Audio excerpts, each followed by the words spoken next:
اس پارے میں دو حصے ہیں، سورہ بنی اسرائیل مکمل، سورہ کہف کا زیادہ تر حصہ۔ سورہ بنی اسرائیل میں 4 باتیں ذکر کی گئی ہیں۔ نمبر 1 واقعہ معراج، نمبر 2 بنی اسرائیل کا فتنہ و فساد، نمبر 3 اسلامی آداب و اخلاق، نمبر 4 دیگر مضامین۔ واقعہ معراج جسمانی ہوئی اور جاگنے کی حالت میں ہمارے آقا صلی اللہ علیہ وآلہ وسلم کو رات کے وقت مسجد حرام سے مسجد اقصی اور پھر وہاں سے آسمانوں پر لے جایا گیا۔ بنی اسرائیل کا فتنہ و فساد، بنی اسرائیل کو پہلے سے بتا دیا گیا تھا کہ تم لوگ 2 مرتبہ زمین میں فساد مچاؤ گے۔ چنانچہ ایک دفعہ حضرت شعیب علیہ السلام کو ایذا پہنچائی تو بخت نصر کو ان پر مسلط کر دیا گیا۔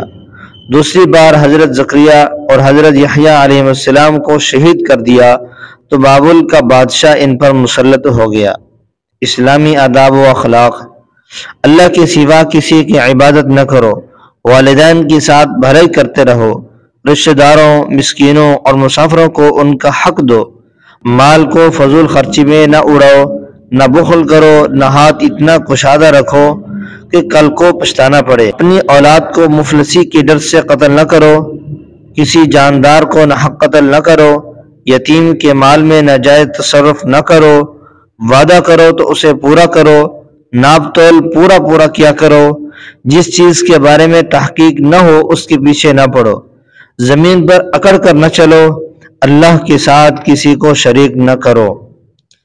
دیگر مضامین، قرآن کی عظمت، اس کے نزول کے مقاصد، اس کا معجزہ ہونا، اللہ کی طرف سے انسان کو تکریم دیا جانا، اسے روح اور زندگی جیسی نعمت کا عطا ہونا، نبی علیہ السلام کو نماز تہجد کا حکم، حضرت موسیٰ علیہ السلام اور فرعون کا قصہ، قرآن کریم کے تھوڑا نازل ہونے کی حکمت، اللہ تعالیٰ کا شریک اور اولاد سے پاک ہونا اور اسماء حسنہ کے ساتھ اللہ تعالیٰ کا متصف ہونا۔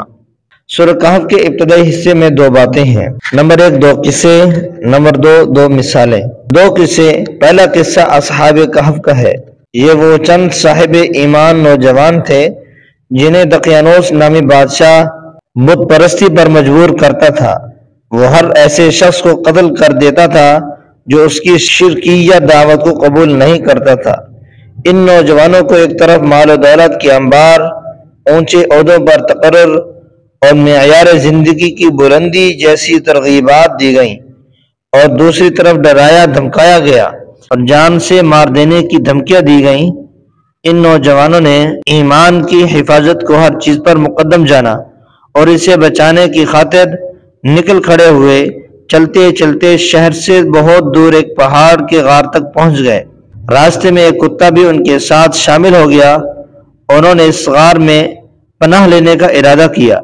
وہ جب غار میں داخل ہو گئے تو اللہ نے انہیں گہری نیند سلا دیا، یہاں تک کہ وہ 309 سال تک سوتے رہے۔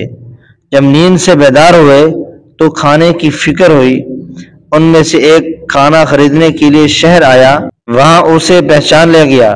3 صدیوں میں حالات بدل چکے تھے، اہل شرک کی حکومت کب کی ختم ہو چکی تھی اور اب موحد برسر اقتدار تھے۔ ایمان کی خاطر گھر بار چھوڑنے والے یہ نوجوان ان کی نظر میں قومی ہیروز کی حیثیت اختیار کر گئے۔ دوسرا قصہ حضرت موسیٰ علیہ السلام اور حضرت خضر علیہ السلام کا ہے، اس کا ذکر اگلے پارے کے شروع میں ہوگا۔ 2 مثالیں۔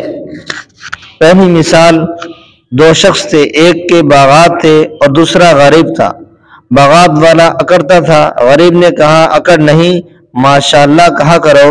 وہ نہ مانا، اللہ کا عذاب آیا اور اس کے باغات جل گئے اور وہ شرمندہ ہو گیا۔ دوسری مثال، دنیاوی زندگی کی مثال ایسی ہے جیسے آسمان سے پانی برسا، زمین سرسبز ہو گئی، کچھ عرصے بعد سب کچھ سوکھ کر چورا چورا ہو گیا۔ یہ 15ویں پارے کا خلاصہ ہے جو آپ حضرات کے سامنے ذکر کیا گیا ہے۔